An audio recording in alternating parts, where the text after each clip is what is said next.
transition in kind of the next topic that I wanted to talk about today, which is this sense of feeling a calling by God. You know, to be fully transparent, like I said, I grew up in Catholic faith and grew up going to church regularly. After graduating college, which was 8 years ago now, I would say the first few years I wasn't going to church regularly or anything like that. I still was trying to do some things like Bible apps and doing that kind of stuff, but wasn't going very regularly, didn't have as much conviction behind my faith. And it's not necessarily because of that, but oftentimes when I would hear people say, I feel God is calling me to do this, or I feel God is telling me to do this, for some reason I didn't have a great relationship with that. I was like, what do you mean? Like, did he come to you in a dream? Right. Did you hear him audibly? Yeah. I think part of that was I felt like at that moment I had never experienced that sort of thing, so it didn't resonate with me. But honestly, over this last year and a half, couple years that I've been really going to listen to you more regularly, I get it. Yeah. I do get it.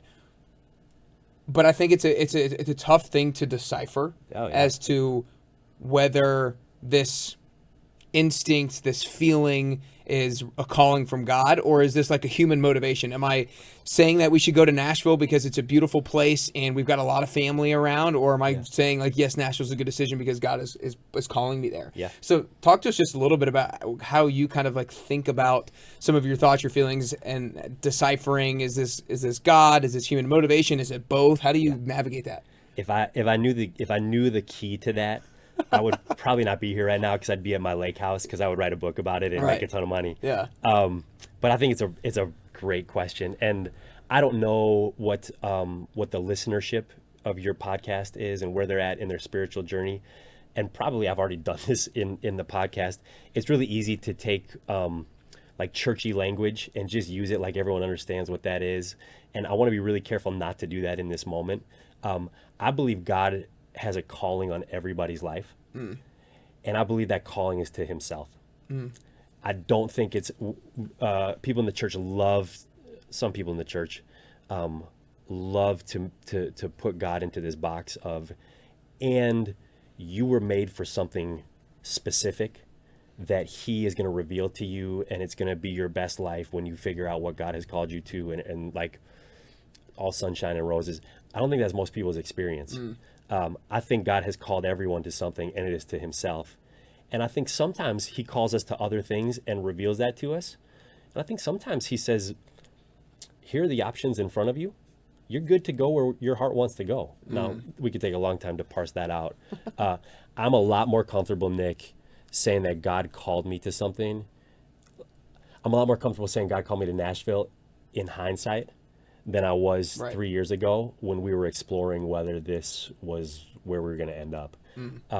I can look in the rearview mirror of my life and see places where I'm like, that was God.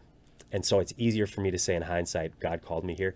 And there's only a few things in my life that I would say really definitively, God called me to that. Most of the things in my life, I would say, I went through the doors that were open in front of me, and God used it. And some of them worked out really well, and some of them didn't work out really well. I did a lot of wrestling with God's calling when I was in Ohio and trying to figure out, is this where I'm supposed to be, or am I supposed to be doing something else? And I think some of that was God was calling me to something else. I think some of it was I just had a desire in my heart for something else that he planted there. But it wasn't like I got a call on my cell phone and God was like, here's what you're supposed to do, go do it.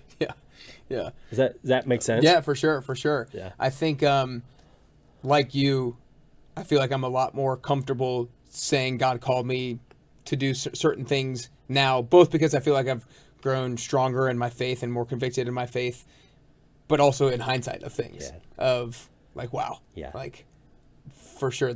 Anyways, so I think that hindsight, no doubt, but also for me, I think whenever I feel that potentially that calling,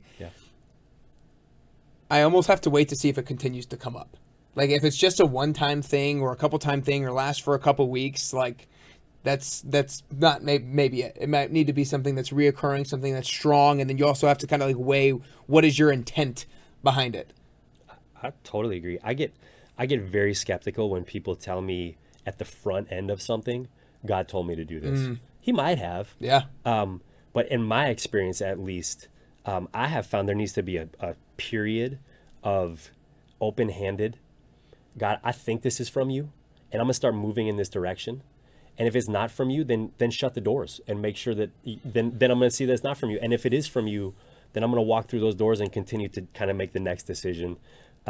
That's where I come to a place, whether it was 2015 blowing up our lives and going to seminary, whether it was 2022 leaving the Bay Area and coming here, both of those situations, it was like, it feels like this is where God is leading us. I don't know for sure.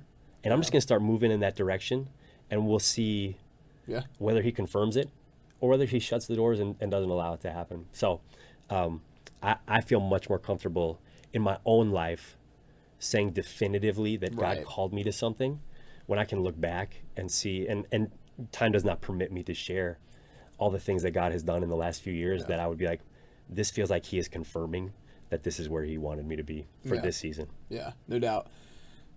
To go back when you were experiencing this discontent, like you said, a lot of that was a crisis of faith, if you will. You were checking off the boxes, but you didn't necessarily feel a particular way about your faith that you wanted to, let's just say, for simplicity.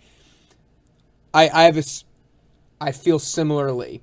I remember, listening to a lot of podcasts a number of years ago, and people who are really strong in their faith speaking a particular way about their faith and about their belief in God and stuff like that, and speaking with such conviction. And I was like, I admire that and I want that for myself, but how do you get to that level of speaking with such conviction? How do you feel like, what were some of the things that really allowed you to get to the place where you didn't have this discontent or this crisis of faith, but you felt a level of conviction about your faith where you could talk about it in a manner that really you felt